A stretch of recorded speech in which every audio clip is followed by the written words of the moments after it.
चलिए जी, शुरू करते हैं अब हमारा अगला स्टैंडर्ड। सर कौन सा स्टैंडर्ड करेंगे अब हम करेंगे स्टैंडर्ड 570। सर क्या हम 560 पढ़ते हुए आ रहे हैं? बिल्कुल सर, हम 560 पढ़ते हुए आ रहे हैं और हमने सब्सिक्वेंट इवेंट के बारे में सब कुछ सीख लिया है सर। हमें आता है, हमने क्वेश्चंस भी कर लिए हैं, आपने बोला था तो हमने थोड़ा सा टाइम लिया और क्वेश्चंस भी कर लिए हैं। कर लिए हैं? नहीं करें तो करेंगे एक बार क्वेश्चंस उसके करने के बाद, ताकि उसे साथ के साथ में वो समझ आ जाए। बस चार्ट बनाते रहना है, उसके अंदर बैलेंस शीट डेट कौन सी है, ऑडिट रिपोर्ट की डेट कौन सी है, कौन सी डेट पे क्या हुआ, और उसके बेसिस पे आपको अपने आप सारे आंसर्स आपके मिलते जाएंगे। क्लियर है? Yes sir. अब हम किसकी बात करेंगे सर? जब हम 700 की सीरीज को खत्म करने निकले ही थे, उसके अंदर जो जो स्टैंडर्ड हमें क्या आया, कहीं ना कहीं उसने हमारे को आगे हेल्प करी, हम उसको कंप्लीटली कवर करने निकले हैं। तो क्या हमने पूरा का पूरा 260 सर वहीं कवर कर लिया था? Yes sir. 450 वहीं कवर कर लिया था? Yes sir. ये पूरे के पूरे चैप्टर नंबर 7 के अंदर आपके जो स्टैंडर्ड्स हैं कंप्लीशन एंड रिव्यू के अंदर, उनकी बात कर रहे हैं हम। तो कहीं ना कहीं क्या हमारा कवर हो गया? बिल्कुल सर, 560 भी कवर हो गया हमारा, 450 भी कवर हो गया हमारा, 260 भी कवर हो गया सर, और 265 अभी हमारे को पड़ा है, वो इंटरनल कंट्रोल्स की बात करता है, उसको बाद में देखेंगे, ज्यादा इंपॉर्टेंट भी नहीं है। इंपॉर्टेंट क्या है सर? 560 के बाद के दो स्टैंडर्ड 570 580।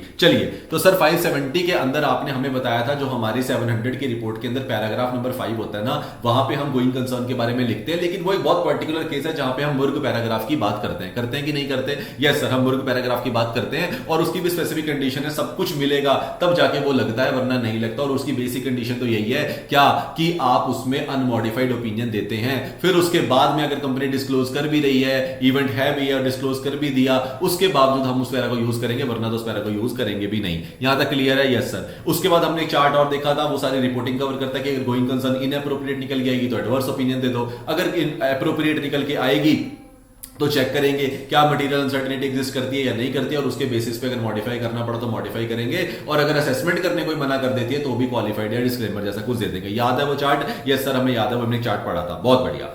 उतने में तो हमारा इसका नीचे का रिपोर्टिंग वाला सारा पोर्शन ही कवर हो जाता है, मुर्ग पैराग्राफ वाला सारा पोर्शन कवर हो जाता है। अब हमें कुछ छुटपुट से क्वेश्चंस के आंसर चाहिए जो गोइंग कंसर्न को बेसिक तरीके से आपको समझाता है। सर कहीं ना कहीं क्या हम बेसिकली अगर सोचे जाए तो जो भी हमारी जनरल पर्पस फाइनेंशियल स्टेटमेंट होती है वो यही सोच के बनाई जाती है कि कंपनी चलने वाली है? बिल्कुल सर। तो क्या हम जितनी भी हमारी फाइनेंशियल स्टेटमेंट होती है उसमें गोइंग कंसर्न एजम्पशन को हम मान के चलते हैं? बिल्कुल चलते हैं सर। ये तो क्लियर है कि गोइंग कंसर्न एजम्पशन तो हम फंडामेंटली मान के चलते हैं कि हम लोग आगे चलने वाले, ये हमारी फंडामेंटल अकाउंटिंग एजम्पशन होती है। इसको तो हमने बैक दैट रख रखा है कि ये तो चलेगी चलेगी, इस पे हम कभी डाउट नहीं करते हैं वैसे। पर क्या हमें इसको चेक करना, ऑडिटर को मैनेजमेंट से चेक करवाना, क्या ये हमारी रिस्पांसिबिलिटी का पार्ट बताया गया? बिल्कुल बताया। क्यों बताया गया? क्योंकि ऐसा ना हो कि हम सारा कुछ इस साल में अच्छा अच्छा करके रिपोर्ट तो दे दें और अगले 12 महीने के अंदर एंटिटी बंद हो जाए। तो सर ये भी ठीक है, तो 12 महीने को भी याद रखना है, बिल्कुल याद रखना, आगे यूज होगा। चलिए सर, तो जो मांग कर रखे वो इंपॉर्टेंट है, बाकी आप लोग अपने नोट से पढ़ते जाना। मैं तो बिल्कुल सिंपल, यहाँ पे ज्यादा कुछ है नहीं तो मैंने इसको यहीं से कवर करने की सोची। मैक्सिमम चीजें हमारे को क्लियर है, कुछ भी ऐसा नहीं है, कुछ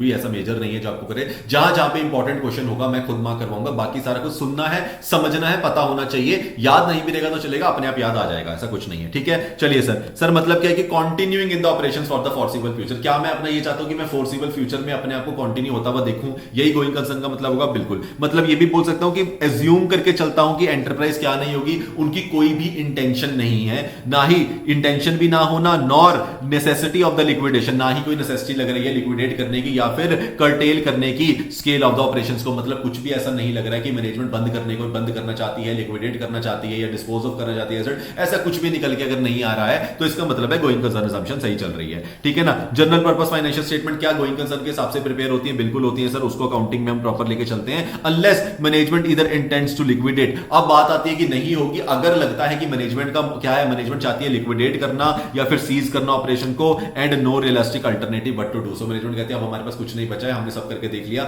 now is the only thing जो हमारे पास बची है वो है कि बंद कर देना बिजनेस को। ऐसा कुछ है तो हमारे को फाइनेंशियल स्टेटमेंट को थोड़ा सा चेंज करना पड़ेगा, अकाउंटिंग चेंज करनी पड़ेगी। ये की चीज है जो आपको पता होनी चाहिए, वो मैं समझाता हूं कहां से, यहां से। क्या सर जब भी आपकी जो फंडामेंटल अकाउंटिंग प्रिंसिपल है फॉलो करके चलते हो, कौन से वाले को, गोइंग कंसर्न को, तब जब हम अपनी फाइनेंशियल स्टेटमेंट बनाते हैं ना सर, जो फाइनेंशियल स्टेटमेंट यूजुअली बनाते हैं ये सब करके हम बनाते हैं कि किसके बेसिस पे, कि हम एप्रोप्रिएट मान के बनाते हैं और रिकॉर्ड करते हैं किसको, हमारी एसेट को और लाइबिलिटीज को। सर जो भी हमारी एसेट और लाइबिलिटीज को हम रिकॉर्ड करते हैं ना, वो इस तरीके से रिकॉर्ड करते हैं कि वो रियलाइज कर देंगे, एसेट बाद में रियलाइज हो जाएंगे, डिस्चार्ज होंगे liabilities in the normal course of business. इस तरीके से हम क्या सोच के क्या करते हैं, हमारी फाइनेंशियल स्टेटमेंट्स को बनाते हैं, गोइंग कंसर्न बेसिस को फॉलो करते हैं।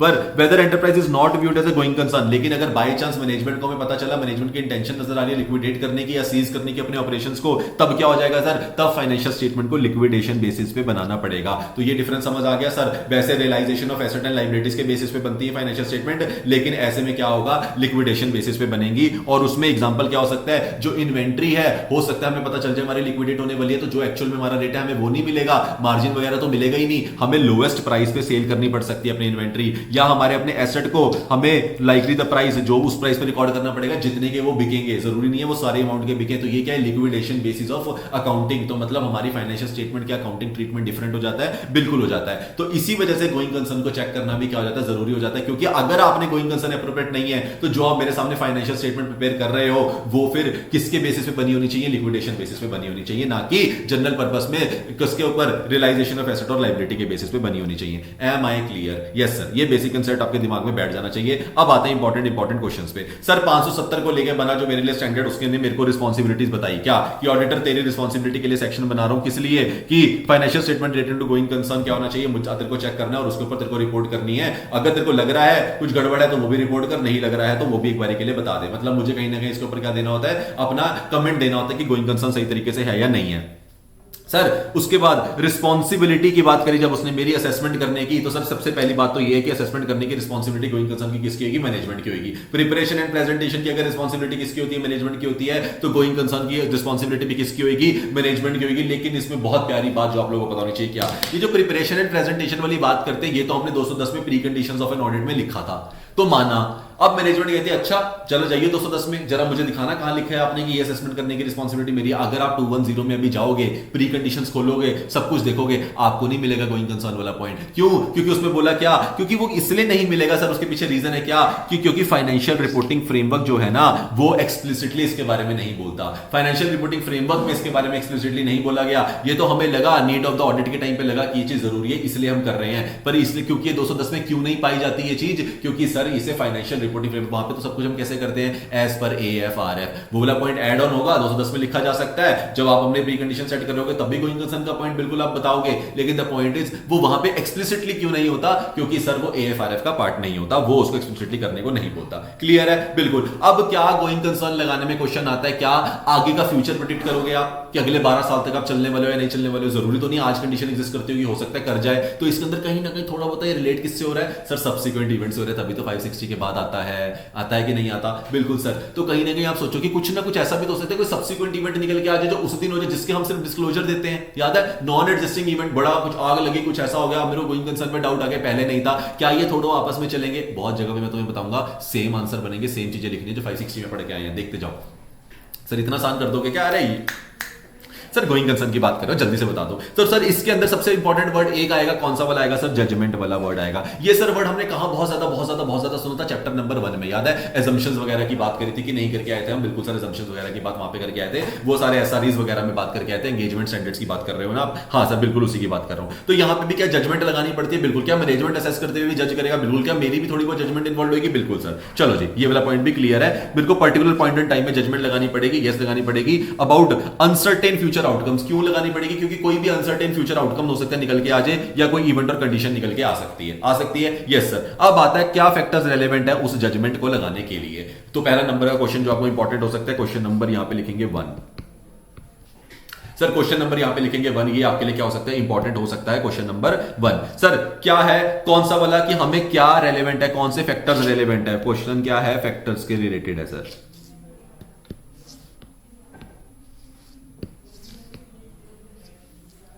सर क्वेश्चन क्या है सर? फैक्टर से रिलेटेड है। ठीक है सर, क्वेश्चन फैक्टर से रिलेटेड है। फैक्टर्स के बारे में एक बार देख लेते हैं क्या कह रहा है। तो सबसे पहले सर 3 चीजों का याद रखना है सर। जजमेंट की जब भी बात आती है ना, तो सबसे पहले आता है, जैसी जजमेंट की बात आएगी, डिग्री ऑफ अनसर्टेनिटी उठ के आ जाएगा। कहीं ना कहीं जजमेंट लगाने का पड़ती है जब डिग्री ऑफ अनसर्टेनिटी होती है, हमें नहीं पता होता पक्के तरीके से, तब हम इसका मतलब जज कर रहे हैं। जज कर रहे हैं तो मतलब डिग्री ऑफ अनसर्टेनिटी हो सकती है कि आउटकम किसी भी इवेंट की या किसी भी कंडीशन की क्या हो सकती है, इंक्रीज कर सकते हैं सिग्निफिकेंटली, किसमें? फ्यूचर इवेंट के अंदर और उस कंडीशन के अंदर जो आउटकम होने वाली है। तो कहीं ना कहीं जजमेंट हमारी किसके बेसिस पे होगी? कोई भी डिग्री ऑफ अनसर्टेनिटी कितनी सिग्निफिकेंट है उसके बेसिस पे हमें जजमेंट बनानी पड़ेगी। यस। उसके बाद size and and complexity of the entity के बेसिस पे कि साइज एंड कॉम्प्लेक्सिटी एंटिटी की कैसी है, उसकी नेचर एंड कंडीशन कैसी है उस बिजनेस की, और अफेक्टेड बाय एक्सटर्नल फैक्टर से क्या इफेक्ट हो रही है, उसके बेसिस पे क्या मेरी जजमेंट का वो फैक्टर बन जाता है, बिल्कुल बन जाता है regarding the outcome of event और कंडीशन। सर मैं यहाँ पे ढूंढने का निकला हूं कोई भी फ्यूचर की क्या इवेंट या कंडीशन कुछ भी ऐसा है जो मुझे लगता है मेरे गोइंग कंसर्न के बारे में जो जरूरी है, जो जिसको मैनेजमेंट को भी क्या करना चाहिए, जज करना चाहिए। बिल्कुल करने के लिए क्या करना है, पहले नंबर पे मैनेजमेंट के साइज एंड नेचर के हिसाब से मैनेजमेंट को सोचना चाहिए, और ये सोचना चाहिए क्या कि मेरा नेचर और कंडीशंस में और मेरे एक्सटर्नल फैक्टर्स में कुछ ऐसा है जो मुझे सोच के चलना चाहिए, जिसके बेसिस पे कोई भी आउटकम आ सकती है किसी भी इवेंट या फ्यूचर इवेंट से रिलेटेड, तो मुझे उसके बारे में जजमेंट बना के चलनी चाहिए। यही तो मुझे असेस करना है। दूसरा, डिग्री ऑफ अनसर्टेनिटी, कुछ ऐसे इवेंट्स वगैरह या फ्यूचर इवेंट है जिसके अंदर अनसर्टेन इवेंट्स है जो होने से हो सकता है मेरी गोइंग कंसर्न पे डाउट आ जाए, उसके बेसिस पे मुझे जजमेंट बना के चलनी चाहिए। और any judgement about the future is based on the information available at the time of judgement is made, और जो भी आप इंफॉर्मेशन जिस बेसिस पे आप जजमेंट बना रहे हो उसकी इंफॉर्मेशन क्या होनी चाहिए, अवेलेबल होनी चाहिए। आपको इंफॉर्मेशन को बताना पड़ेगा कि इस इंफॉर्मेशन के बेसिस से मैंने ये जजमेंट बनाई है। जैसे वो इंफॉर्मेशन क्या हो सकती है, सब्सिक्वेंट इवेंट भी तो हो सकते हैं ना, बिल्कुल हो सकते हैं सर। सब्सिक्वेंट इवेंट की क्या कभी कभी कंडीशन एग्जिस्ट करती थी बैलेंस शीट डेट के ऊपर, बिल्कुल करती थी, जिसका होने वाला कब था, फ्यूचर में। तो ऐसी कोई चीज है तो आपको क्या करनी चाहिए, इसके बेसिस पे आप सिर्फ सब्सिक्वेंट इवेंट नहीं सोचते हो, इसके बेसिस पे आप ये भी सोचते हो कि गोइंग कंसर्न ठीक रहेगी या नहीं रहेगी। इसका मतलब उन कंडीशन से गोइंग कंसर्न पे भी फर्क पड़ता है। यस सर पड़ता है, ठीक है ना। तो सब्सिक्वेंट इवेंट में result in the outcomes that are inconsistent with the judgement that were reasonably at the time they were made. तो कहीं ना कहीं जो सब्सिक्वेंट इवेंट का रिजल्ट या आउटकम हो सकता है वो डिफरेंट भी आ सकता है, बिल्कुल आ सकता है। उस टाइम पे कंडीशन क्या एग्जिस्ट करती थी, आज क्या हो रहा है, वो फ्यूचर है, वो क्या बदल भी सकता है, बिल्कुल बदल सकता है। सो सर जजमेंट से रिलेटेड 3 पॉइंट कौन से होंगे,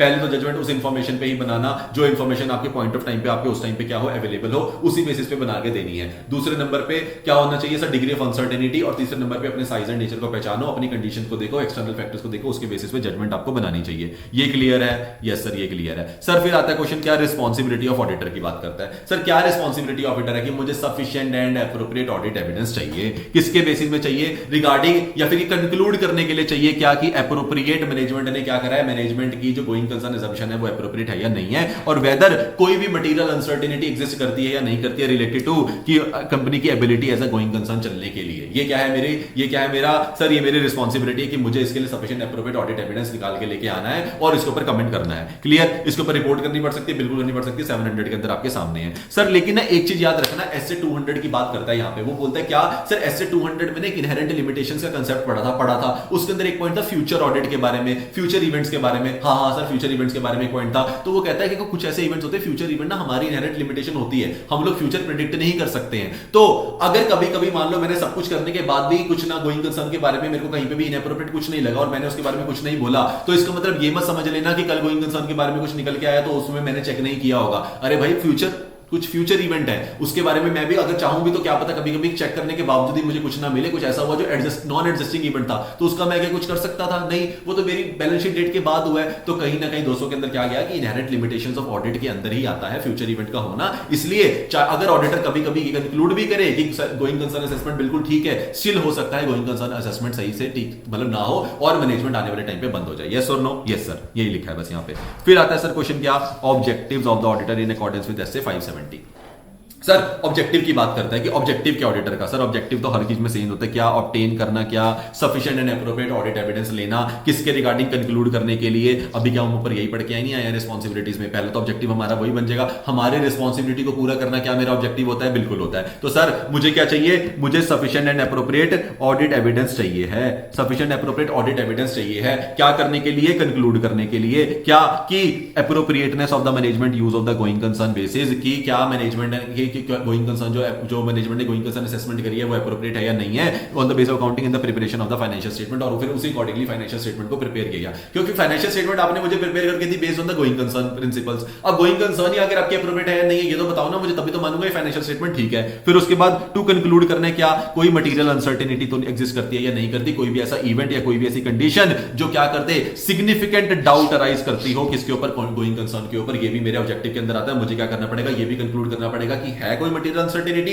या नहीं है जिसकी वजह से डाउट आ रहा है, और लास्ट में मुझे रिपोर्ट देनी है एज पर एस से, और मुझे 700 की सीरीज के हिसाब से क्या करनी है, रिपोर्ट देनी है। Am I clear? Yes sir. तो कहीं ना कहीं ये ऑब्जेक्टिव मेरा होना चाहिए, बिल्कुल होना चाहिए सर, ये ऑब्जेक्टिव मेरा हो गया। फिर आता है सर एक बहुत प्यारा सा पॉइंट, अब जो दो चीजें हैं उसके बाद आता है question number 2 important.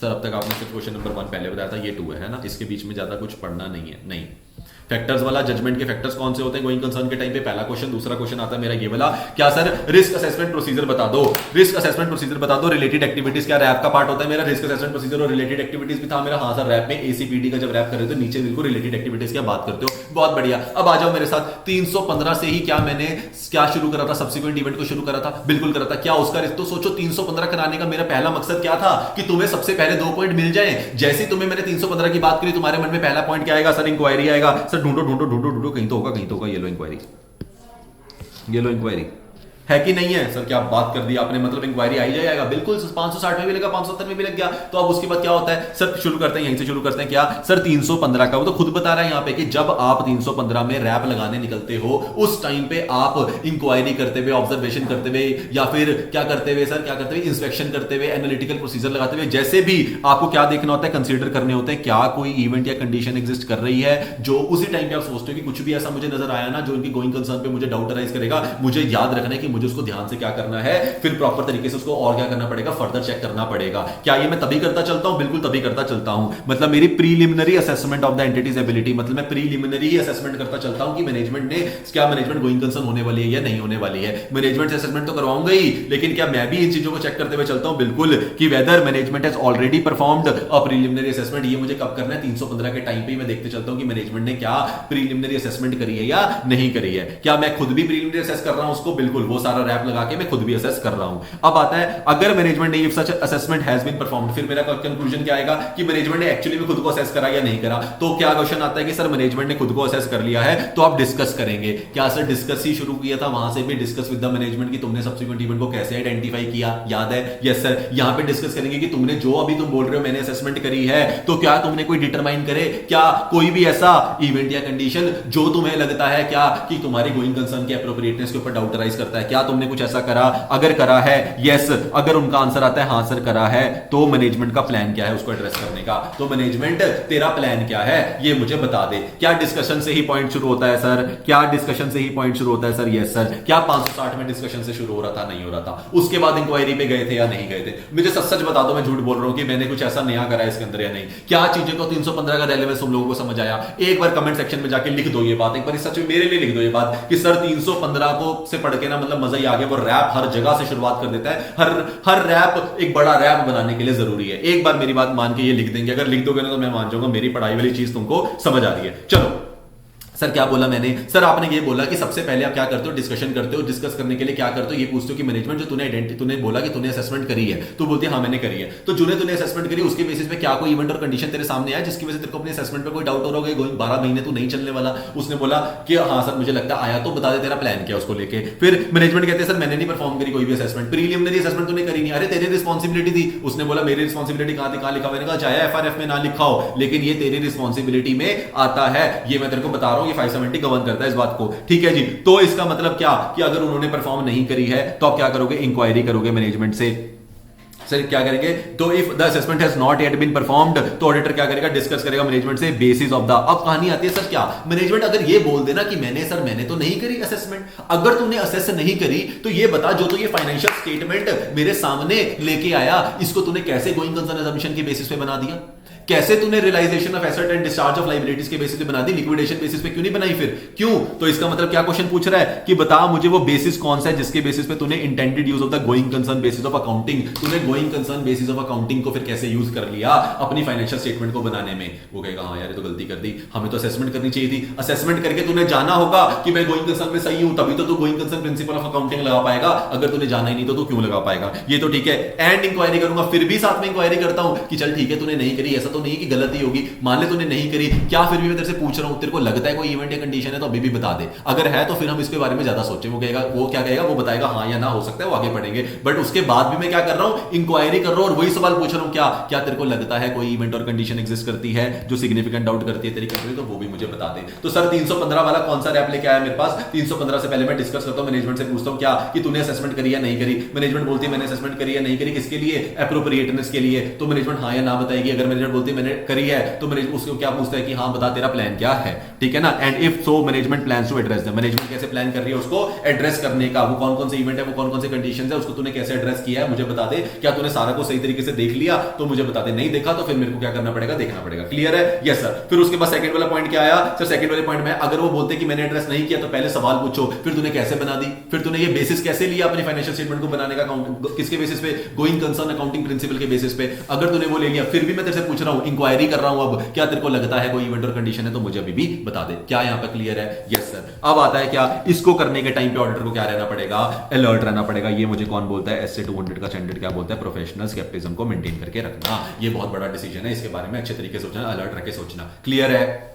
Yes sir. ये वाला कौन सा रैप था सर मेरा, जो 315 वाला रैप था, रिस्क असेसमेंट प्रोसीजर वाला या रिलेटेड एक्टिविटीज वाला, जो 315 मुझे देता है किस केस के लिए, 570 के लिए। सर क्या यहां पे बात खत्म हो जाती है? नहीं खत्म हो जाती। अब मैं तुम्हें लेके चलूंगा एक और क्वेश्चन पे। क्या sir, additional audit procedure. Sir क्या 570 की मदद नहीं मांगेंगे? मांगनी पड़ेगी, क्योंकि वो सारे आंसर्स नहीं दे पाएगा। इंक्वायरी डिस्कशन करके तो मेरा काम हो जाएगा, लेकिन कहीं ना कहीं मुझे एडिशनल प्रोसीजर भी करने पड़ेंगे जब कभी क्या, व्हेन इवेंट्स और कंडीशन क्या हो जाए, आइडेंटिफाइड हो जाए। ये तो तब तक तो चलता रहेगा वो वाला रैप, जब तक क्या नहीं है, कोई इवेंट और कंडीशन निकल के नहीं आती। मैनेजमेंट कहते हैं सर हमने इंक्वायरी का, हमें तो कुछ मिला नहीं है, हमारी असेसमेंट बिल्कुल सही है, हम चलने वाले हैं, तब तक तो सब कुछ सही है। लेकिन जैसे ही इवेंट और कंडीशन आइडेंटिफाइड हो गई ना, और गोइंग कंसर्न के बारे में एक्चुअली में चेकिंग करनी पड़ी ना, वो क्या था, रैप था। ये क्या है, फैप है। अच्छा अच्छा अच्छा, तो सर ये मतलब ये 330 है, तो 330 की मदद करने के लिए कौन आया, 330 की मदद करने के लिए 570 आता है। उसने बोला रैप तो तूने लगा के देख लिए, उससे अगर ये निकल के आ गया ना क्या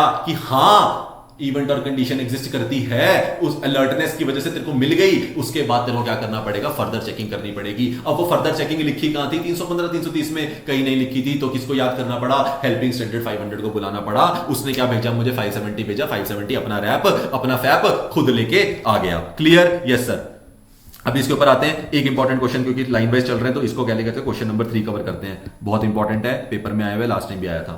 सर क्या सर क्वेश्चन नंबर 3, वो क्या आपसे पूछता है, वो कभी कभी आपको ये नहीं जानना चाहता कि 570 को आप टेक्निकली स्टैंडर्ड वाइज लगाओ। वो आपसे पूछेगा क्या, कुछ एग्जांपल और इवेंट्स बता दो जिसमें सिग्निफिकेंट डाउट दिखता है कि हाँ यार सिग्निफिकेंट डाउट हो रहा है, किसके ऊपर, कंपनी की एबिलिटी के ऊपर, गोइंग कंसर्न के ऊपर। ऐसे कौन से इवेंट या कंडीशन हो सकते हैं हम बोले हाँ यार इसका तो गोइंग कंसर्न है, ये तो है कि ये तो लग रहा है कि मुझे ऑलरेडी नहीं चलने वाली 12 महीने। ऐसी कौन सी, उसके अंदर पढ़ा था ना सब्सिक्वेंट इवेंट कौन कौन से होते हैं, वो स्पेसिफिक इंक्वायरी वाला केस, वहां पे कैसे जानते हैं कि वो सब्सिक्वेंट इवेंट है, वो सब थे। अब जानेंगे कैसे पता चलेगा कि ये गोइंग कंसर्न इंपैक्ट होने वाली है, देख लेते हैं। आ जाओ, 3 फैक्टर्स में बांटा, पहला फाइनेंशियल, दूसरा ऑपरेटिंग और तीसरा अदर।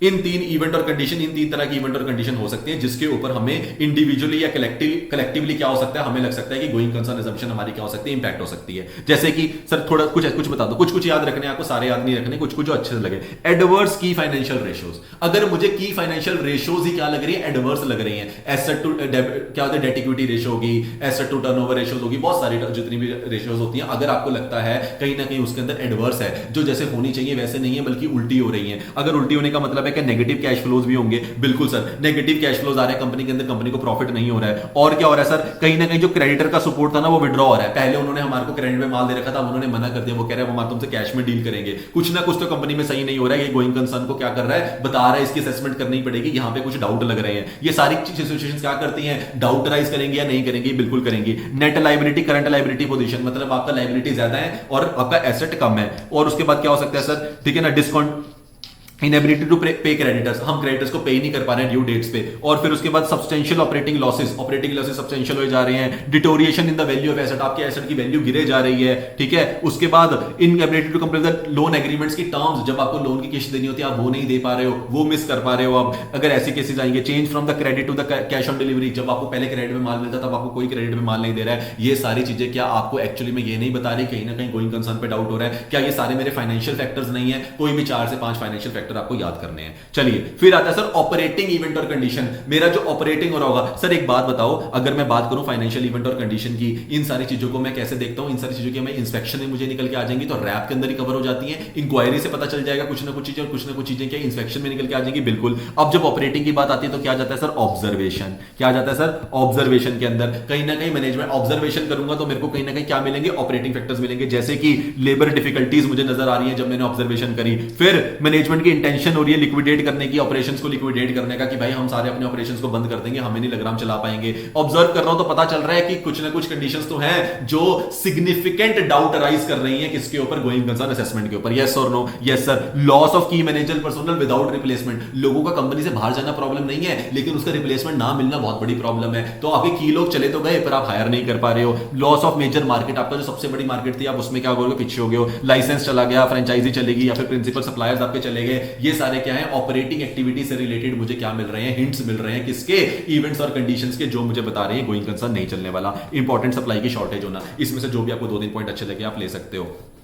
यस और नो? Yes sir. उसके बाद सर अदर इवेंट और कंडीशंस क्या हो सकते हैं? आप कुछ ऐसे इवेंट, ये तो वो वाले इवेंट थे पहले वाले जो मेरे हाथ में थे, अब उनकी बात कर लेते हैं जो मेरे हाथ में नहीं होते। जैसे कि कुछ ना कुछ रेगुलेटरी प्रोसीडिंग, कुछ ना कुछ लीगल केसेस, ऐसा कुछ है जो हो सकते हैं जिसकी वजह से मैं क्या हो जाऊं, बंद हो जाऊं। अगर मुझे दिख रहा है कंपनी के ऊपर इतने सारे केसेस चल रहे हैं तो कहीं ना कहीं क्या मुझे नहीं गोइंग कंसर्न पे डाउट नहीं आ जाएगा? बिल्कुल। कुछ ऐसे रेगुलेटरी प्रोसीडिंग्स चल रही हैं जो मुझे लगता है कि ये तो जो काम कर रहे हैं वो रेगुलेटरी तरीके से सपोर्टिव ही नहीं है, तो कहीं ना कहीं क्या मुझे डाउट नहीं आ जाएगा? बिल्कुल आ जाएगा। That entity is unlikely to be able to satisfy, और मुझे नहीं लगता एंटिटी सेटिस्फाई कर भी पाएगी। फिर non compliance with the capital और अदर स्टैट्यूटरी और रेगुलेटरी रिक्वायरमेंट्स, आप कहीं ना कहीं जो स्टैट्यूटरी और रेगुलेटरी रिक्वायरमेंट का कंपनी को कंप्लाई करना चाहिए आप वो नहीं करते दिख रहे हो, पता चल रहा है कि आपने नॉन कंप्लायंस किया है, तो क्या आपकी कंपनी बंद होने के कगार पे आ सकती है? बिल्कुल आ सकती है। और कोई बहुत बड़ा क्या हो गया, मेजर कोई कैटास्ट्रॉफ हो गया, मतलब कुछ ना कुछ ऐसा हो गया, क्या को क्या हो गया सर, कोई ना कोई मेजर इवेंट हो गया, जैसे कि फायर लग गई, जैसे कि कोई नेचुरल डिजास्टर हो गया, ऐसा कुछ हो गया, तो क्या ये चीज बिल्कुल अपने आप में एक अदर इवेंट है? बिल्कुल है। या फिर लॉ रेगुलेशन ऐसा चेंज हो गया जो आपको एडवर्सली इंपैक्ट कर जाता है एंटिटी को, ऐसा कुछ भी एरिया जो एंटिटी के हाथ में नहीं होता,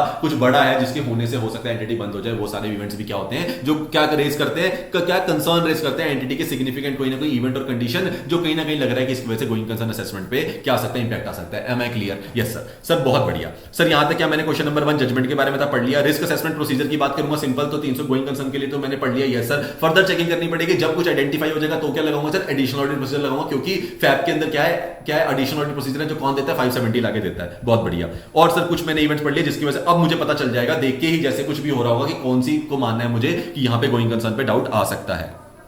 क्लियर? Yes sir. सर अब आगे क्या है, इवैल्यूएटिंग मैनेजमेंट असेसमेंट। अब मैनेजमेंट की असेसमेंट को मैं क्या करता हूं, इवैल्यूएट करता हूं। मैनेजमेंट को बोला जाता है कि आपको असेस करना चाहिए, बिल्कुल मैनेजमेंट बोलते हैं सर मैंने असेस करा। तो मैनेजमेंट असेसमेंट क्या होती है, की पार्ट होती है ऑडिटरी कंसीडरेशन के अंदर, उसे असेस करना पड़ता है। If it is audit, it is not the auditor's responsibility to rectify the lack of the analysis by the management. अब देखो ये वाला पॉइंट यहां पे क्यों लिखा हुआ है, मैं आपको ब्रीफ में समझाता हूं, इंपॉर्टेंट नहीं है। देखो ये कहना चाह रहा है कि मैनेजमेंट से हम असेसमेंट करने को बोलते तो हैं, कभी कभी ना मैनेजमेंट असेसमेंट नहीं करती है, उसके पीछे एक रीजन होता है, वो वैलिड होता है। क्या मैनेजमेंट कहते हैं सर हम पिछले सालों का मेरा डेटा देखो, सब कुछ देखो, हम इतनी ग्रोइंग फॉर्म है, हमारा इतना अच्छा प्रॉफिट है, हम हर ईयर में इंप्रूव कर रहे हैं खुद को। मतलब कहीं ना कहीं क्या है, अगर आप देखोगे history of the profitable operations, company की हिस्ट्री इतनी सही बता रही है कि कंपनी को गोइंग कंसर्न चेक करने की जरूरत ही नहीं है। कुछ कंपनी में बिगड़ ही नहीं रही कंपनी, तो इंप्रूवमेंट की तरफ जा रही है। तो कहीं ना कहीं उस केस में अगर मैनेजमेंट अपनी असेसमेंट को थोड़ा बहुत कम भी करता है ना तो भी चलता है। मतलब विदाउट डिटेल्ड एनालिसिस भी अगर मैनेजमेंट असेसमेंट करके दे देगा ना तो ऑडिटर को भी मान लेगा, ऑडिटर भी क्या करेगा, अपनी वैल्यूएशन में ले लेगा। डिटेल्ड इवैल्यूएशन प्रोसीजर वो भी नहीं लगाएगा, वो मानेगा हाँ यार सही तो है, पिछले 5 सालों से मैं कंपनी को देख रहा हूं, कंपनी ग्रो कर रही है, तो मुझे अभी कोई भी रीजन नहीं है ऐसा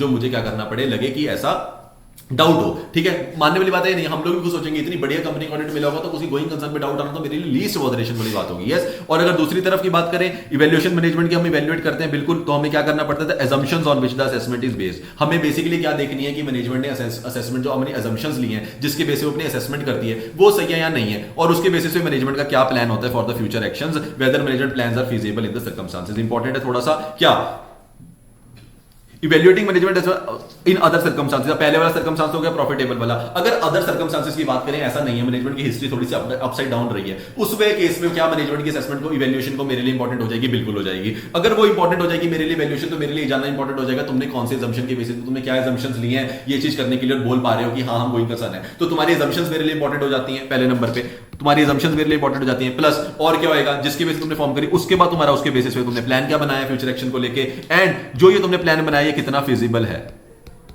ये कितना फिजिबल है। ये तीनों चीजें मेरे लिए क्या हो जाती हैं अगर मुझे आपकी इवैल्यूएशन के ऊपर कभी भी डाउट आएगा, क्योंकि आपका पास रिकॉर्ड खराब है, या आपने बोला हमने उतने अच्छे तरीके से नहीं करी है लेकिन मुझे लगा क्यों नहीं करी, आपको करनी चाहिए थी, तो फिर उस टाइम पे मेरे क्वेश्चंस आते हैं कि आपने कौन सी assumptions ली, assumption के बाद आपका फ्यूचर इवेंट्स को लेकर क्या प्लान है, कैसे आप चीजों को ठीक करोगे, कुछ भी मिटिगेटिंग फैक्टर क्या है, अगर आपको लगा कि सर ये कुछ खराब हो सकता है, इसको हमने ठीक करने के लिए फिर आपने क्या सोचा वो बता दो, और वो फिजिबल सोचा है ना। आपने बोला अगर सर कुछ खराब हुआ ना तो हमारे पास एक इन्वेस्टर है जो कभी भी चाहोगे तो इतने पैसे मांगेंगे तो दे देगा, ऐसी चीजें नहीं। आपका प्लान फिजिबल होना चाहिए, मिटिगेटिंग फैक्टर अच्छे रिलायबल होने चाहिए, और आपकी assumptions ठीक होनी चाहिए, ये सारी चीजें मुझे चाहिए। क्लियर? Yes sir. चलो ठीक है। तो सर यहां पे एक पॉइंट बोल रखे क्या कि आपको अगर मैनेजमेंट कहती है कि मैंने 12 महीने से कम के टाइम को असेसमेंट किया, तो हम बोलेंगे नहीं है, कम से कम कवर्स मिनिमम क्या करना चाहिए 12 महीने। तो आपको क्या करनी चाहिए, मैनेजमेंट से रिक्वेस्ट करेंगे कि बढ़ाओ अपने टाइम को 12 महीने तक को असेस करो, अगले 12 महीने में आप सही चलने वाले हो। ऐसा नहीं है अगले 2-3 महीने में बोल दो सही चलने वाले हो, नहीं 12 महीने में सही चलने वाले हो। सर अब आ गया very very important question number 3 जो आएगा, क्वेश्चन नंबर 3 आएगा ना, बिल्कुल sir very very very very important, जो जनवरी 26 के लिए तो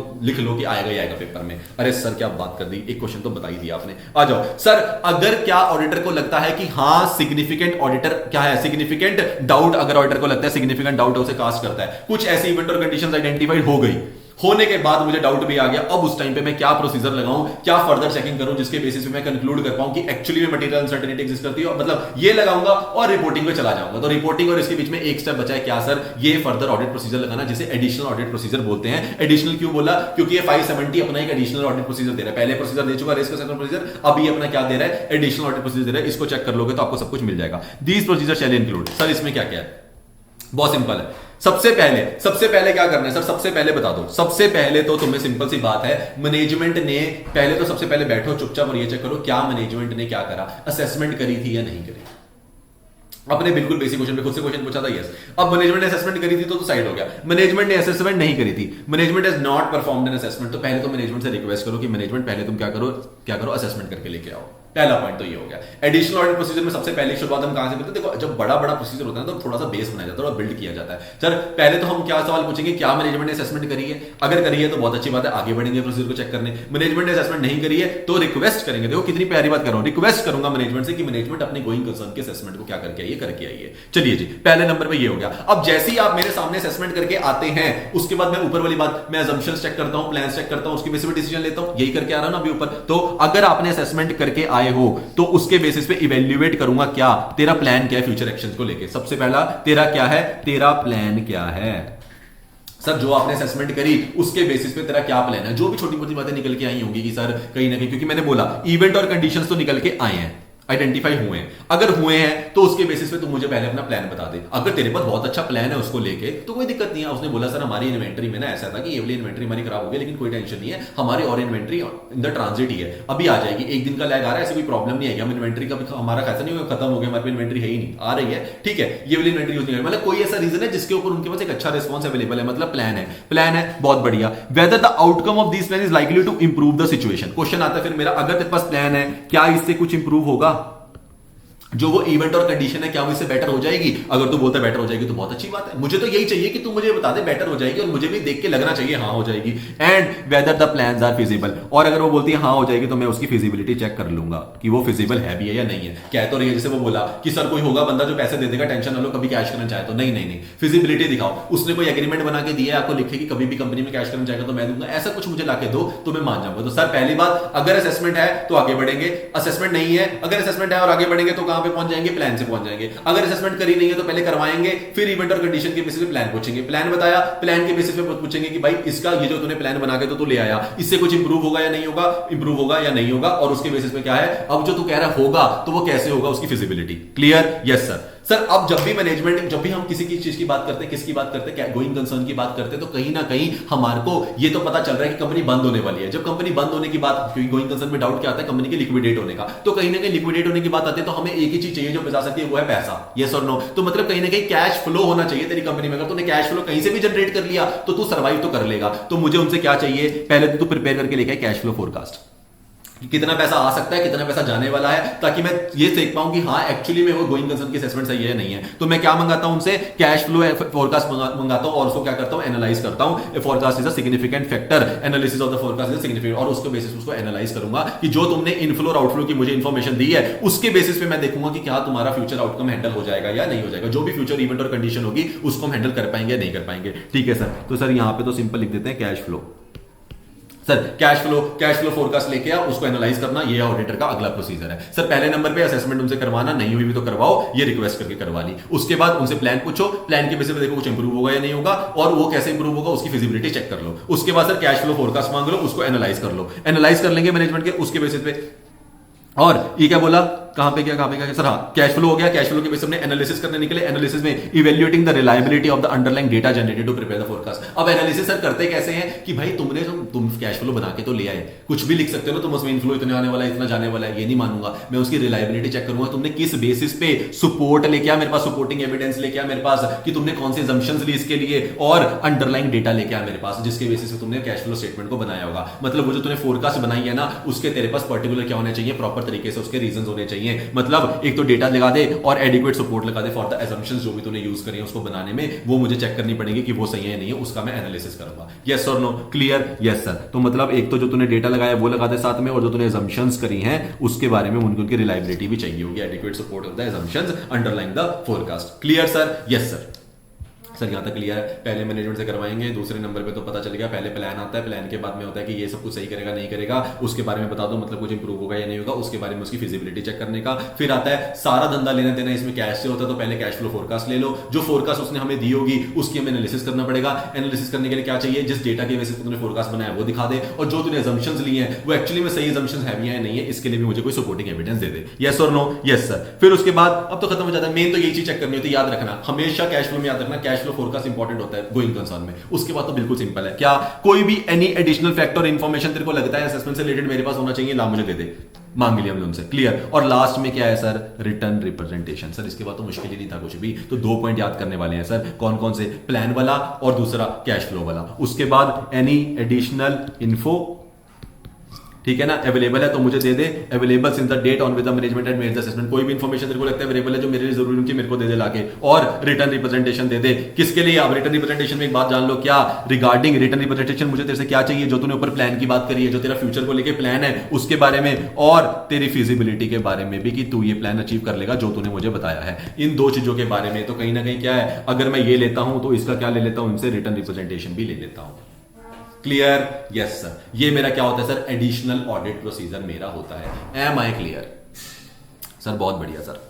प्लान के बारे में वो ले लिया, क्या ले लिया, रिटर्न रिप्रेजेंटेशन ले ली, इंप्रूव होगा नहीं होगा फिजिबिलिटी के बारे में ले ली, सर डन खत्म हो गया। उसके बाद में मेरा क्या आया, मैंने कैश फ्लो फोरकास्ट मेरे को जो प्रिपेयर करके दिया उसे चेक करना पड़ेगा, तो एनालाइज करना पड़ेगा। एनालाइज करने के लिए डेटा चाहिए, और assumptions के लिए सपोर्टिंग एविडेंस चाहिए, और कोई भी एडिशनल इंफॉर्मेशन होगी तो वो भी चाहिए, और रिटर्न रिप्रेजेंटेशन चाहिए तुम्हारे प्लान की, तुम्हारी फिजिबिलिटी की। क्लियर? Yes sir. अब एक क्वेश्चन आता है जो मैं बता रहा हूं तुम्हारे को 560 से रिलेट करते जाना, सिमिलर है 560 को बिल्कुल। क्या वो पूछ लेते हैं कभी कभी, ये जो तुमने ऊपर प्रोसीजर की बात करी है ना, एग्जांपल्स में बता दो, examples of the audit procedure when events और कंडीशन आइडेंटिफाइड हो जाएं, उसको एग्जांपल के थ्रू पूछना चाह रहा है, तुमसे प्रोसीजर नहीं पूछना चाह रहा, उस प्रोसीजर के बेसिस पे एग्जांपल पूछना चाह रहा है जो सिग्निफिकेंट डाउट क्रिएट करते हैं, उसके बारे में क्या करोगे। ठीक है जी, तुम मुझसे एग्जांपल में पूछेगा तो मैं तेरे को एग्जांपल में बता दूंगा। मतलब पहले नंबर पे क्या, कैश फ्लो तो मैं याद रखना ही है, 570 की बात आएगी तो कैश फ्लो तो आएगा ही आएगा। बिल्कुल सर, अब तो पक्का पता चल गया, कैश फ्लो के बारे में चलेंगे। Analysing and discussing the cash flow, profit and other element forecast, जो भी तुमने क्या ली थी, फोरकास्ट बना के दी थी मुझे कैश फ्लो की, उसके बारे में मैंने तुमसे ऊपर क्या पूछा था, assumptions पूछी थी, डेटा पूछा था, वो सारा क्या है, वो एग्जांपल है। एक तो एग्जांपल वहीं से आ गया, ये तो सर ऊपर से ही आ गया।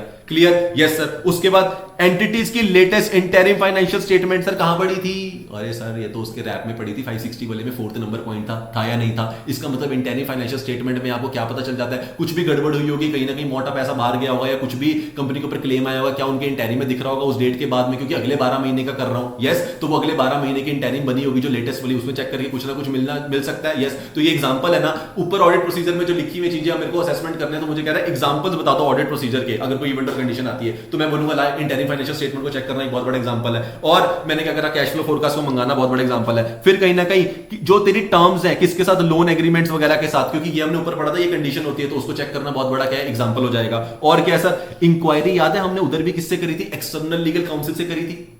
हाँ सर, हाँ हमने वहां पे एक्सटर्नल लीगल से पूछा था तेरे पास कोई लिटिगेशन एंड क्लेम्स तो नहीं है, जब हम एडिशनल ऑडिट प्रोसीजर की बात कर रहे थे, याद है तुम्हें, बहुत अच्छी बात है, करे याद आ गया तो मजा आ गया। तो क्या ये 560 से पॉइंट आ रहा है सर, ये भी 560 से ही पॉइंट आ रहा है। उसके बाद कौन सा पॉइंट आ रहा है सर, ये 560 से पॉइंट आ रहा है, ये तो ये दोनों सर वहीं से लिख देंगे। और भी देखो, और भी दिखाऊंगा क्या, performing audit procedure regarding the subsequent event. अरे कोई ना कोई सब्सिक्वेंट इवेंट के प्रोसीजर लगाते हुए भी तो ऐसा इवेंट निकल के आ सकता है जो नॉन एडजस्टिंग होता है, और जिसकी वजह से मेरी गोइंग कंसर्न पे इंपैक्ट आ जाए, बिल्कुल आ जाए। तो क्या ये भी एग्जांपल बन जाएगा, बिल्कुल बन जाएगा। कोई भी रेगुलेटरी एक्शन जिसकी वजह से इंपैक्ट आ जाए, क्या डिस्पोजल ऑफ एसेट उधर भी पढ़ा था हमने पॉइंट में, हाँ सर वहां पे हमने पढ़ा था जो स्पेसिफिक इंक्वायरी वाला केस था, क्या ये भी 560 से रिलेटेड आ रहा है? यही भी आ रहा है सर। तो कहीं ना कहीं क्या 560 वाले पॉइंट से तुम्हारा आंसर बन जाएगा? बिल्कुल बन जाएगा। ये क्या बता रहे हैं हम? एग्जांपल की फॉर्म में ऑडिट प्रोसीजर बता रहे हैं कि हमें कैश फ्लो फोरकास्ट दे दो, इंटरिम फाइनेंशियल स्टेटमेंट दे दो, जो भी तुम्हारे डेटर्स के साथ लोन्स के एग्रीमेंट हुए हैं वो दे दो, शेयर होल्डर की minutes of the meeting of the share holder. अरे सर ये कैसे भूल गए? ये कहां से आ रहा है सर? 560 से आ रहा है। ये दोनों पॉइंट तो ये नंबर 3 था, ये नंबर 4 था सर, ये तो वहीं से निकल के आ गए। क्या 560 का आंसर यहां लगा दोगे तुम लोग? बिल्कुल लगा देंगे। तो ये भी हमारा कवर हो जाता है सर। उसके बाद क्या है? Adequacy of the disclosure when events और conditions have been identified and a material uncertainty exist. अब आता है सर, अगर मटेरियल अनसर्टेनिटी, खत्म कर रहा हूं क्योंकि मैं ये वाला टॉपिक तुम्हारे को ऑलरेडी कहां पढ़ा चुका हूं, 700 में पढ़ा चुका हूं, बस उसी की बात कर रहा हूं। क्या अगर मटेरियल अनसर्टेनिटी एग्जिस्ट कर जाती है, अगर मटेरियल अनसर्टेनिटी एग्जिस्ट करती है किसके लिए? कोई इवेंट और कंडीशन के लिए, तो सर उस वाले केस में क्या है? Adequate disclosure. हम बोलते हैं कि एडिक्वेट डिस्क्लोजर देना पड़ेगा आपका। किसका? कौन कौन से इवेंट है, कौन कौन सी कंडीशन है, इसके बारे में बता दो कि जिसकी वजह से मटेरियल अनसर्टेनिटी एग्जिस्ट कर रही है। और उसके बाद ये भी बताओ कि मटेरियल अनसर्टेनिटी एग्जिस्ट कर रही है, क्योंकि हमने बोला था ना उन्हें डिस्क्लोजर में बोलना पड़ता है, खुद से बोलते हैं हाँ भाई हमें लग रहा है हमारी गोइंग कंसर्न सही नहीं है, मटेरियल अनसर्टेनिटी एग्जिस्ट करती है। याद है इसका डिस्क्लोजर दे रही थी कंपनी खुद, तभी हमने मुर्ग पैरा लिया था। हाँ, तो खुद से बताना पड़ेगा मटेरियल अनसर्टेनिटी एग्जिस्ट करती है, वो इवेंट बताने पड़ेंगे, वो क्या बताने पड़ेंगे? कंडीशन बताने पड़ेंगे। और अगर तुम्हारे पास कोई प्लान है तो तुम अपना प्लान भी क्या करो, बता दो कि कैसे डील करने वाले हो। ये सारी चीजें तुम्हें क्या करनी पड़ती है सर? एडिक्वेट डिस्क्लोजर में देनी पड़ती है। Am I clear? Yes sir, आप क्लियर हो? क्लियर हूं मैं? यस सर, आप क्लियर हो? चलो उसके बाद सर उसके बाद बता दो। अब उसके बाद तो सर खत्म हो गया। अगर कोई मटेरियल अनसर्टेनिटी एग्जिस्ट नहीं करती तो सर फिर कोई डिस्क्लोजर देने की, no material uncertainty, only disclosure दे दो कि कोई भी मटेरियल अनसर्टेनिटी एग्जिस्ट नहीं करती है। क्लियर? Yes sir. अब आता है सर, क्या मैं ये पढ़ा चुका हूं आप लोगों को? आप मुझे बताइए, क्या आप लोगों को वो मेरा चार्ट याद है 700 में बना हुआ? सर अगर गोइंग कंसर्न एजम्पशन इनएप्रोप्रिएट होगी तो मैं क्या दूंगा? एडवर्स ओपिनियन दूंगा। यस और नो? यस सर, ये तो याद होना चाहिए। अगर सर देखिए सेकंड पार्ट आता है, गोइंग कंसर्न असम्पशन एप्रोप्रिएट हो सकती है बट मटेरियल अनसर्टेनिटी एग्जिस्ट कर सकती है। बिल्कुल, गोइंग कंसर्न असम्पशन एप्रोप्रिएट हो सकती है, बिल्कुल हो सकती है कि गोइंग कंसर्न तो हम सही चल रहे हैं लेकिन मटेरियल अनसर्टेनिटी है, कुछ इवेंट कंडीशंस हमें मिले हैं, वो हमने क्या लगाए? एडिशनल ऑडिट प्रोसीजर लगा के हमें कुछ ना कुछ इवेंट्स कंडीशंस तो मिले हैं। अगर मिले हैं तो उसके बेसिस पे क्या करूं? अब आता है तुमने, अगर तुम्हारा ओपिनियन क्या रहता है? अनमॉडिफाइड। कहां जा रहा हूं? याद करो। अगर तुम्हारा ओपिनियन क्या रहता है? अनमॉडिफाइड है, बाकी सब कुछ कंपनी में बिल्कुल सही है, तुम्हारा ओपिनियन नहीं बदल रहा, अनमॉडिफाइड ओपिनियन दे रहे हो, और कहीं ना कहीं मैनेजमेंट ने एडिक्वेट डिस्क्लोजर भी दे दिया मटेरियल अनसर्टेनिटी का। मैनेजमेंट खुद से बता रही है कि हाँ भाई मटेरियल अनसर्टेनिटी एग्जिस्ट करती है थोड़ी बहुत गोइंग कंसर्न को लेके, हमने प्लान वगैरह बना रखा है, ठीक है, लेकिन हाँ करती है, हम सामने से बता रहे हैं। तो उस वाले केस में आप क्या करोगे? मुर्ग पैरा का यूज करोगे या नहीं करोगे? पैरा नंबर 5 में ले जाओगे इसको? बिल्कुल सर ये तो बहुत अच्छे से याद है, इस पे आपको आगे बढ़ जाओ, कोई बात नहीं, ठीक है ना। आप ड्रॉ द नोट करोगे फाइनेंशियल स्टेटमेंट में और इवेंट और कंडीशंस के बारे में बता दोगे। यस और नो? Yes sir. तो ये कहां पे जा रहा है सर? 700 में पैराग्राफ नंबर 5 में चला जाता है। क्लियर? Yes sir. अब आता है एडिक्वेट डिस्क्लोजर आप नहीं दे रहे, अगर एडिक्वेट, अगर उसमें से एक भी कंडीशन मेट नहीं होती तो क्या मुर्ग लगेगा? नहीं लगेगा, तो मतलब मुर्ग तो हम छोड़ दो। एडिक्वेट डिस्क्लोजर कंपनी दे ही नहीं रही है, वो कह रही है मटेरियल अनसर्टेनिटी के बारे में हम नहीं डिस्क्लोजर दे रहे। अगर आप नहीं दे रहे हो तो या तो मैं क्वालिफाइड दूंगा या मैं एडवर्स दूंगा। अगर मुझे लगेगा उसका इंपैक्ट क्या है, मटेरियल है परवेजिव नहीं है, तो क्वालिफाइड दे दूंगा। अगर मुझे लगेगा मटेरियल है परवेजिव है तो क्या दे दूंगा? मैं एडवर्स दे दूंगा। और मैं बेसिस ऑफ क्वालिफाइड ओपिनियन वाले पैराग्राफ में, क्या बेसिस ऑफ ओपिनियन वाले पैराग्राफ में लिखूंगा ये रीजन? हाँ, तो सर ये देखो यही बता रहा है कि ये जो मटेरियल अनसर्टेनिटी गोइंग कंसर्न की बात आपने जब यहां लिखनी होती है तो फिर आपको उधर पैराग्राफ नंबर 5 में जाने की जरूरत नहीं है। तो गोइंग कंसर्न के पैरा में कुछ नहीं लिखना, क्योंकि किसका पॉइंट बनेगा? पैरा पॉइंट नंबर 4 में बेसिस ऑफ ओपिनियन में जाके वहां पे चिपका के आना, बड़ा बड़ा लिख के आना कि इस वजह से मैंने या तो क्वालिफाइड दिया या एडवर्स दिया। Clear sir? Yes. Management unwilling to make or extend its assessment, वो क्या बोलती है? मैनेजमेंट बोल रहे हैं और हम मैनेजमेंट को लास्ट वाले पॉइंट में क्या बोलते थे? थर्ड वाला याद करो, ऐसे करके साइड में जा रहा था कि नहीं जा रहा था? तीसरा वाला कॉर्नर वाला। Yes sir. जो उसमें जा रहा था वहां पे क्या था कि मैनेजमेंट को बोला कि भाई तुम एक एक्सटेंड कर ले अपनी असेसमेंट और क्या कर ले? और असेसमेंट कर ले। मैनेजमेंट बोलती है मैं नहीं करूंगी, अनविलिंग है वो करने के लिए, तो आप क्वालिफाइड ओपिनियन दोगे या फिर डिस्क्लेमर ऑफ ओपिनियन दोगे। अगर आपको लगता है कि आपको लगता है मटेरियल होगा, उसका इंपैक्ट परवेसिव नहीं होगा क्योंकि असेसमेंट तो आपको मिली नहीं, तो मटेरियल हो सकता है, आपको लग रहा है मटेरियल ही होगा, कुछ परवेसिव तो नहीं होगा, तो क्वालिफाइड। अगर आप डिसाइड ही नहीं कर पा रहे हो कि मटेरियल होगा या परवेसिव होगा तो डिस्क्लेमर ऑफ ओपिनियन दे दीजिए और यहां पे आपका ये खत्म हो जाता है, ठीक है। और इवैल्यूएशन ऑफ स्टेटमेंट तो मैं ऑलरेडी करा चुका हूं सर, ये तो ऐसे 450 है। तो यहां पे हमारा क्या हो जाता है सर, यहां पे हमारा खत्म हो जाता है 570 का स्टैंडर्ड। आई होप आप लोगों को ये स्टैंडर्ड समझ आ गया होगा। पूरा का पूरा हमने स्टैंडर्ड 570 560 दोनों कवर कर लिए हैं। नेक्स्ट हम बात करेंगे 580 की बहुत जल्दी, और उसके बारे में क्लास लेके मैं आ जाऊंगा। लेकिन अभी के लिए चलिए, अब आई होप आपको ये क्लास एक्चुअली में पसंद आई होगी, एंड आई रियली विश कि आप कमेंट सेक्शन में मुझे अपने जो भी डाउट्स हैं या जो भी आपको लगता है या आपको जो भी चीज अच्छी लगी, प्लीज प्लीज प्लीज कमेंट करके मुझे बताना जरूर यार। मेरे को चाहिए तुमसे क्या, कि तुम लोग मुझे बताओ कि मैं अकेला नहीं पढ़ा रहा हूं, तुम लोग मेरे साथ हो। तुम कमेंट सेक्शन में मुझे अपनी प्रेजेंस देना तो मुझे अच्छा लगेगा, और जो तुम्हें अच्छा लगा, जो तुम्हें नहीं लगा, जो और बेटर हो सकता था, या और जो तुम्हें चाहिए मुझसे, I am open for all the questions for you. ठीक है, चलिए bye bye, take care, see you, जल्दी मिलता हूं, टाटा।